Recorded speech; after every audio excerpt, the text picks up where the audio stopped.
ఒక police officer అయింది ఉగ్రవాది కావడం చట్టపరంగా నేరం అయితే, పెళ్లి కాకుండానే తల్లి కావడం సమాజపరంగా అవమానం. తను చేసిన క్రైమ్ను ఒప్పుకోకపోయినా కడుపులో పెరిగే తన బిడ్డకు తండ్రి ఎవరో చెప్పగలదా? నువ్వు అరెస్ట్ అయిన రోజు నుంచి నిన్ను చూడ్డానికి అతను ఎందుకు రాలేదు? నేను నిర్దోషిని నువ్వు కోర్టు ముందు అరుస్తున్నా నా భార్య దోషి కాదని ఈ చట్టం ముందు నిరూపించడానికి నీ భర్త ఎందుకు ధైర్యం చేయలేకపోయాడు? So is also a criminal. అందుకే అతను అండర్ గ్రౌండ్ లో ఉన్నాడు. It is fact your honour. అసలు మీ ఇద్దరికి పెళ్ళయిందా లేక పెళ్లి కాకుండానే? నాకు పెళ్ళైంది. ఆయన నన్ను అగ్నిసాక్షిగా పెళ్లి చేసుకున్నారు.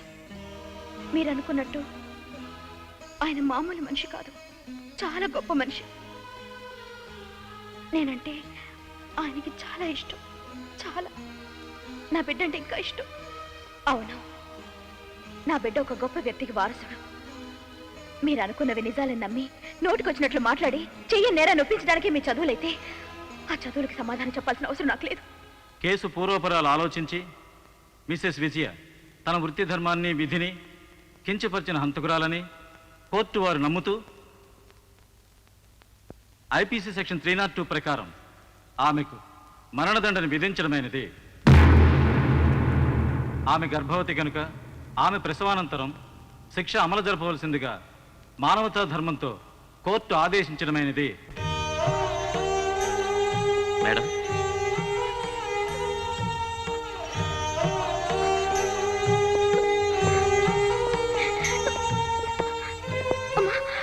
నా బిడ్డ అనాథ కాదమ్మా.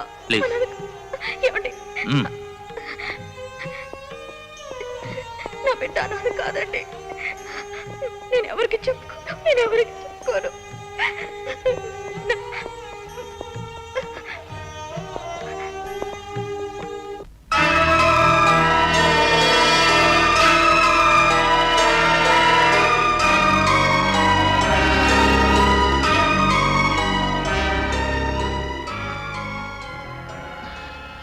నేను అనుభవించాల్సిన శిక్ష ఆ అమాయకురాలు అనుభవించడం అన్యాయం.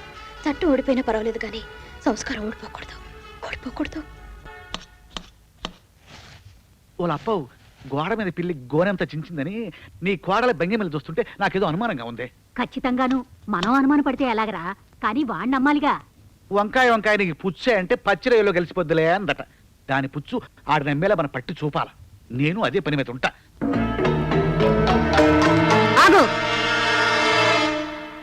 అయ్యయ్యో, నా ఇల్లు నవ్వులు పాలైపోయింది బాబు. నా ఇంటి కోడలు ఇలా చేస్తూ ఉంటే నేను ఈ వీధిలో తలెత్తుకు ఎలా తిరగలను? నేను రైలు కింద పడిపోతాను. నాకు కూడా సలవరాయి జీవ సమాధి కట్టేసి ఆ తర్వాత నువ్వు సావే. హంసలాలు వెళ్ళిపోయాక కాకిలా కలకాలని బతకలేనే. ఇప్పుడేం జరిగిందని రచించుకుంటున్నారు? ఇంకా ఏం జరగాలమ్మా? ఇక లాభం లేదు. నా కొడుకుని ఇంకా కష్టపెట్టలేను. వాడికి నా మేనగోడల్నిచ్చి వెంటనే పెళ్లి చేస్తాను. సిగ్గిడిసిన గద్ద శివకంత పెద్దని జరిగింది చాలదు. మీకే మాట్లాడచ్చు అనుకుంటున్నారా? మీరే మాట్లాడగలనుకుంటున్నారా? అసలు ఎక్కువగా మాట్లాడుతున్నది నువ్వు. నేను చూశాను కాబట్టి అడుగుతున్నాను. చేసిన దానికి నువ్వేం సమాధానం చెప్తావు? అమ్మా, ఈ క్షణమే నేను ఒక నిర్ణయం తీసుకుంటున్నాను. నువ్వు చెప్పినట్టే నీ మేనకోడల్ని పెళ్లి చేసుకుంటాను. ఇది విడాకులే తీసుకుంటుందో, ఇంట్లో పని మనిషిగా పడుంటుందో, లేకపోతే పోతుందో నాకు అనవసరం. ఈ క్షణం నుంచి ఇది నా భార్య కాదు. ఏమండి, మీరు తొందరపడి ఏ నిర్ణయం తీసుకోవద్దు. ఎందుకు తీసుకోకూడదు? మీ పచ్చని కాపురం పాడవకూడదని. ఇది పచ్చని కాపురం కాదు, పరువు పోయిన కాపురం. అందుకే ఈ నిర్ణయం తీసుకో. మీరే నిర్ణయాన్ని తీసుకోండి, కానీ మీరు ఆ నిర్ణయం తీసుకునే ముందు మీతో నేను ఏకాంతంగా మాట్లాడాలి. ఏంటి నువ్వు మాట్లాడేది? మీ అమ్మగారు నా మీద వేసినవి నిందలు కాదు, నిజమే. అది తెలిసి మీరు ఇంకో పెళ్లికి నిర్ణయం తీసుకోవడం కూడా మీ తప్పు కాదు. నిజంగా నేను మీ భార్య శాంతినైతే నేను మీ భార్యను కాను, సిబిఐ ఆఫీసర్ విజయని. నా కోసం ఇంత చేసిన శాంతి బ్రతుకు నా వల్ల అల్లరి కావడం, అన్యాయం అవడం నేను సహించలేను. అందుకే నిజాన్ని మీకు చెప్తున్నాను. మిస్ విజయ, ఈ నిజాన్ని శాంతి నెలతప్పిన రోజే మీరు స్టేషన్కి వెళ్ళి ఆమెను పరామర్శించిన రోజే అనుమానించాను. భార్యగా మీరు నాకు దూరం అవుతున్న రోజే నేను అర్థం చేసుకున్నాను. ఈ రోజు కోర్టులో శాంతి పడుతున్న ఆవేదన చూసి ఆమె నా భార్యని నిర్ధారణ చేసుకున్నాను. ఈ నిజాన్ని మీ చేత చెప్పించడం కోసమే మీ ముందంత కటువుగా మాట్లాడాను. ఇద్దరు ఆడవాళ్ళు ఇంత ధైర్యంగా నిర్ణయం తీసుకున్నప్పుడు ఒక పోలీస్ ఆఫీసర్గా నాకెందుకు చెప్పలేదు? Are you doubting about my sincerity? నా భార్య శాంతి ఒట్టి అమాయకురాలే అనుకున్నాను, కానీ ఆ అమాయకురాల్లో కూడా ఇంత ధైర్యం, త్యాగం ఉందని ఈ రోజే అర్థం చేసుకున్నాను. నేను తన భర్తనైనందుకు గర్వపడుతున్నాను.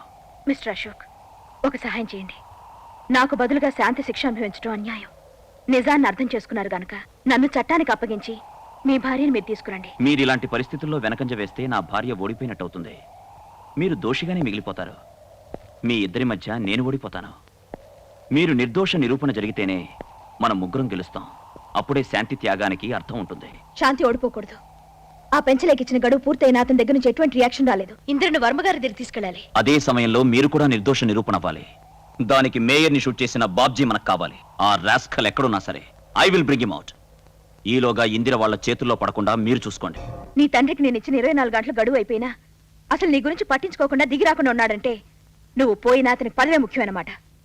పదేంద్ర, మన వర్మగారి దగ్గరికి వెళ్ళి జరిగిందంతా